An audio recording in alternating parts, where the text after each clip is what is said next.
नमस्कार विद्यार्थी मित्रांनो, मी सीमा तुमचे सरस्वती गुरुकुल चॅनलवरती स्वागत करत आहे। आज आपण इयत्ता 9वी विषय मराठी यातील 5वा पाठ एक होती समयी या पाठाचा आज आपण स्वाध्याय बघणार आहोत। परंतु हा स्वाध्याय सुरू करण्यापूर्वी तुम्ही अजूनही चॅनलला सबस्क्राइब केलेलं नसेल तर सबस्क्राइब नक्की करा, बेल आयकॉन देखील प्रेस करा, जेणेकरून येणाऱ्या सर्व व्हिडिओचे अपडेट्स तुम्हाला सर्वप्रथम मिळतील। आपल्या चॅनलवरती स्वाध्यायासोबतच विविध विषयांची भाषणे, निबंध लेखन, पत्रलेखन, आर्ट अँड क्राफ्ट या सर्वांचे देखील व्हिडिओ चॅनलवरती उपलब्ध आहेत। तेही तुम्ही चेक करा, तेही तुम्हाला नक्कीच आवडतील। तर चला तर मग आता स्वाध्याय पाहूया। यातील प्रश्न पहिला, चौकटी पूर्ण करा। त्यामध्ये कोसबाडच्या टेकडीवरील समयी म्हणून ओळख। तर चौकटीतील अनुताई वाघ। रोपट्याचा वटवृक्ष झालेली संस्था। त्या संस्थेचं नाव या ठिकाणी आपल्याला लिहायचं आहे, ग्राम बाल शिक्षा केंद्र। आयुष्याचा पाया भक्कम करणारे, तर प्राथमिक शिक्षण। आणि भाकरीच्या शोधात आयुष्य गमावणारे, आदिवासी बालके।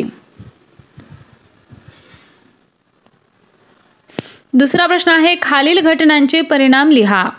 या ठिकाणी पहिली घटना आहे अनुताईंचे निधन। त्याचा परिणाम, कोसबाडच्या परिसरातील आदिवासी दुःखी झाले। ताराबाईंनी अनुताईंचे अश्रू पुसले। त्याचा परिणाम, डोंगरा एवढे दुःख त्यांनी फेकून दिले आणि जिद्दीने उभ्या राहिल्या। ताराबाईंचे निधन। परिणाम, अनुताई ताराबाईच्या संस्थेच्या संचालक झाल्या।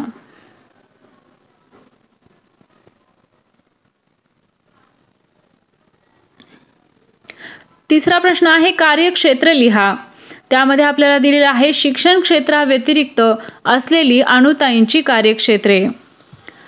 1. बाल कल्याण, 2. महिला विकास, 3. अंधश्रद्धा निर्मूलन आणि 4. आरोग्य। शिक्षणाशिवाय या सर्व क्षेत्रांमध्ये त्या कार्यरत होत्या। प्रश्न चौथा, का ते लिहा। त्यामध्ये शिक्षण क्षेत्रातील कार्यकर्त्यांना कोसबाडच्या टेकडीचं सातत्यानं आकर्षण राहिलं। याचं उत्तर, शिक्षण सर्वांगीण असले पाहिजे, ते एकांगी असता कामा नये। तसेच केवळ चाकोरीबद्ध रीतीने न शिकवता अनेक प्रयोग केले पाहिजेत, असा दृष्टिकोन बाळगून अनुताईंनी कार्य केले। त्यांच्या या कार्याविषयी अनेकांना कुतूहल होते, म्हणून शिक्षण क्षेत्रातील कार्यकर्त्यांना कोसबाडच्या टेकडीचे सातत्याने आकर्षण राहिले।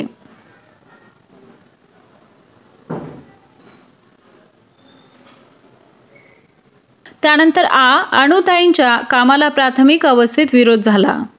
याचं उत्तर, कारण तेथील आदिवासी जमातीतील रूढी, परंपरा, अज्ञान व अंधश्रद्धा यांची पाळेमुळे रुजलेली होती। प्रचंड अज्ञानामुळे येथील लोक स्वतंत्र बुद्धीने विचार करत नव्हते, त्यामुळे ते अंधश्रद्धेने ग्रासलेले होते। या सुधारणांमुळे आपले नुकसान होईल अशा भीतीपोटी आदिवासींनी शिक्षणाला विरोध केला।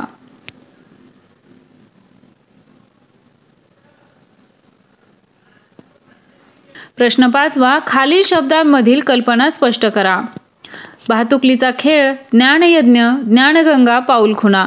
तर ह्या काही संकल्पना आहेत, त्या आपल्याला एक एक करून स्पष्ट करायच्या आहेत। तर पाहूया, भातुकलीचा खेळ, लहान मुलांचा, विशेषतः मुलींचा खेळ। यात खोटा खोटा संसार उभारला जातो। संसार उपयोगी चिमुकली भांडी आणली जातात।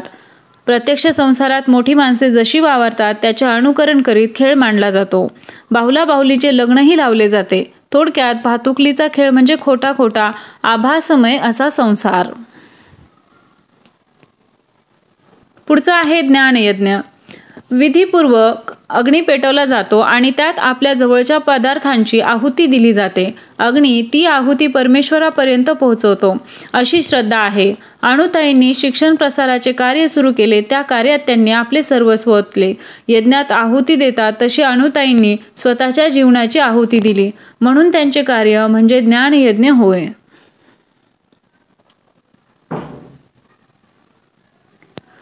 पुढचा आहे ज्ञानगंगा। गंगा नदी पवित्र मानली जाते। गंगेचे पाणी प्यायल्यास पुण्य मिळते, पाप नाहीसे होते, अशी श्रद्धा आहे।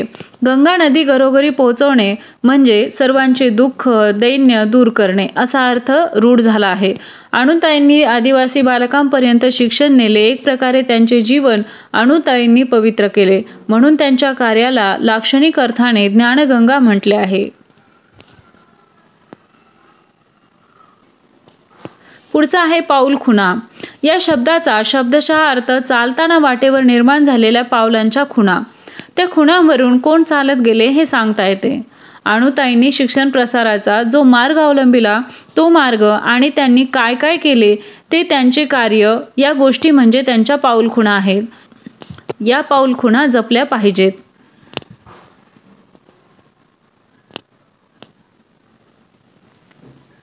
प्रश्न 6 आहे, खालील शब्द समूहांसाठी एक शब्द लिहा। त्यामध्ये व्रताने स्वतःला बांधणाऱ्या, तर याचा शब्द समूहासाठी एक शब्द येईल व्रतस्थ। नेमाने स्वतःला बांधणारा, कोण? नेमस्थ। गावातील रहिवासी, ग्रामस्थ। आणि तिराहिताच्या भूमिकेतून बघणारा, तर हा कोण येईल? तटस्थ।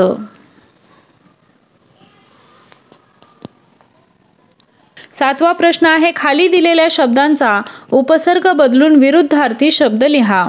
उदाहरणार्थ 1 सापेक्ष, तर याचा उपसर्ग बदलून विरुद्धार्थी शब्द येईल निरपेक्ष।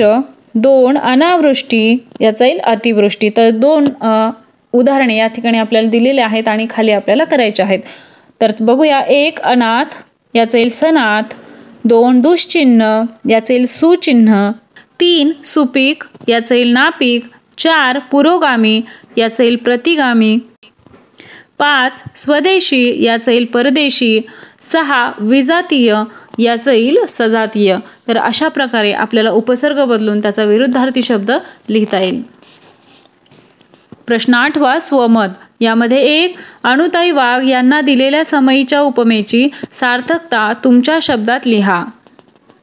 याचं उत्तर, समयीचा प्रकाश शीतल, शांत व मंद असतो। ती सतत तेवत असते। ती स्वतः जळून इतरांना प्रकाश देते। अणुताई वाघांचे व्यक्तिमत्व समयीसारखे होते। त्यांच्याजवळ डामडौल नव्हता, भपका नव्हता। त्या कडक शिस्तीच्या नव्हत्या। मुलांवर रागवून त्यांना दम देऊन गप्प बसवणाऱ्या नव्हत्या। त्यांना आदिवासी मुलांबद्दल अमाप माया होती। त्यामुळे आदिवासी मुलांना अणुताईंच्या सहवासात असताना मायेची ऊब मिळे। अणुताईंचा सहवास त्या मुलांना जणू समयीचा प्रकाश वाटे। अणुताईंना दिलेली समयीची उपमा यथार्थ आहे। दुसरा प्रश्न, समयी हे सातत्याचे, संयमी वृत्तीचे आणि सामर्थ्याचे प्रतीक आहे। या विधानाबाबत तुमचे मत स्पष्ट करा। याचं उत्तर, समयीच्या प्रकाशात असलेला परिसर उदात्त भावनेने भरलेला असतो। आपल्या 5 किंवा 7 वातींनी ती आपल्या भोवतालचा परिसर उजळून टाकते। तिच्या शांत, शीतल व मंद प्रकाशामुळे मन प्रसन्न होते। एखादी वात विझली तरी इतर वाती आपापले कार्य करत असतात। अंधाराला दूर करण्याचे सामर्थ्य समयीत आहे। बऱ्याच वेळापर्यंत ती जळत राहते। म्हणून समयी हे सातत्याचे, संयमी वृत्तीचे आणि सामर्थ्याचे प्रतीक आहे असे म्हणता येईल।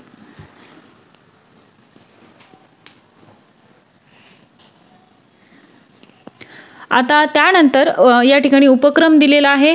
आदिवासी मुलांच्या शिक्षणासाठी कार्यरत असणाऱ्या कोणत्याही एका संस्थेची माहिती मिळवा। आपण या ठिकाणी आदिवासी मुलांच्या शिक्षणासाठीची कोणती संस्था कार्यरत आहे त्या कोणत्याही संस्थेची माहिती आपण या ठिकाणी लिहू शकतो। तरी एक या ठिकाणी मी दिलेली आहे ती पाहूया। आदिवासी मुलांच्या शिक्षणासाठी आनंदी सहवास ही संस्था कार्यरत आहे।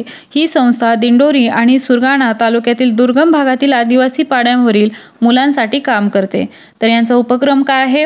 आदिवासी मुलांसाठी दत्तक योजना, वही, पुस्तक, शालेय बॅग वाटप, शिक्षणासाठी आवश्यक असणारे साहित्य पुरवणे, हा त्यांचा उपक्रम आहे।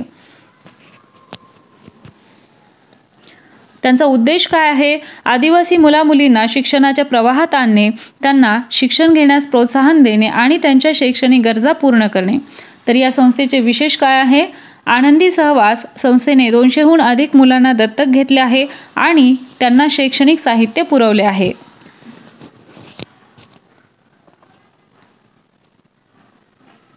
तर आतापर्यंत आपण स्वाध्याय बघितलेला आहे, उपक्रम बघितलेला आहे। तर आता भाषा अभ्यास या शीर्षकाखाली जो काही व्याकरणाचा भाग सोडवण्यासारखा दिलेला आहे तो आपण या ठिकाणी पाहणार आहोत। तर यामध्ये आपल्याला तिसरा दृष्टांत अलंकार दिलेला आहे। तर यातील सोडवण्याचा भाग पाहूया। खालील उदाहरण वाचा व समजून घ्या। उदाहरणार्थ, चंदनाचे हात पायही चंदन, तुका म्हणे तैसा सज्जनापासून, पहावा अवगुण मिळेची या। तर या काही ओव्या आहेत, तर त्यात काय दिलं आहे पुढे पाहूया. 1. संत तुकाराम कोणत्या 2 गोष्टींची तुलना करतात? तर सज्जन आणि चंदन या गोष्टींची तुलना ते करतात. तर दुसरं दिलेलं आहे चंदनाचा विशेष गुण, तर या ठिकाणी काय दिलेलं आहे? सुगंधित. संतांचा विशेष गुण, त्यांच्यात अवगुण नसतो. तर या गोष्टी आपल्याला या ठिकाणी सांगता येतील. पुढे आपल्याला दिलेलं आहे खालील ओळी वाचा व चौकटी पूर्ण करा. ओळी आहेत. लहानपण देगा देवा, मुंगी साखरेचा रवा, ऐरावत रत्न थोर, त्यासी अंकुशाचा मार. तर या ओळी आहेत. तर चौकटी पाहूया. 1. संत तुकाराम परमेश्वराजवळ हे मागणे मागतात. कोणते? लहानपण दे. 2. रत्नासारख्या थोर असलेल्या ऐरावताला सहन करावा लागतो. काय सहन करावा लागतो? अंकुशाचा मार. ऐरावत म्हणजे काय? हत्ती. 3. मुंगीला ही गोष्ट प्राप्त होते. कोणती? साखरेचा रवा. 4. संत तुकाराम ही गोष्ट पटवून देतात. कोणती? नम्रपणा असावा. आणि शेवटचं म्हणजेच 5. मोठेपणातील यातना या उदाहरणाने पटवून देतात. तर कोणत्या उदाहरणाने? थोर ऐरावताला अंकुशाचा मार, म्हणजे मोठ्यात मोठ्या हत्तीला अंकुशाचा मार बसतो, हे या ठिकाणी आपल्याला सांगितलेलं आहे. आलं लक्षात? आशा आहे तुम्हाला सर्व प्रश्नांची उत्तरे समजले असतील. हा व्हिडिओ तुम्हाला कसा वाटला ते कमेंट करून नक्की सांगा. व्हिडिओ आवडला असेल तर व्हिडिओला लाईक करा, तुमच्या मित्रांना हा व्हिडिओ शेअर करा आणि सर्वात महत्त्वाचं म्हणजे चॅनलला सबस्क्राईब करा. आपल्या चॅनलवरती सर्व विषयांच्या स्वाध्यायाचे व्हिडिओ अपलोड झालेले आहेत. त्याचबरोबर विविध विषयांची भाषणे, निबंधलेखन, पत्रलेखन, आर्ट अँड क्राफ्ट या सर्वांचे व्हिडिओ देखील चॅनलवरती अवेलेबल आहेत. तेव्हा ते देखील चेक करा, तेही तुम्हाला नक्कीच आवडतील. भेटूया अशाच एका नवीन व्हिडिओमध्ये. तोपर्यंत धन्यवाद.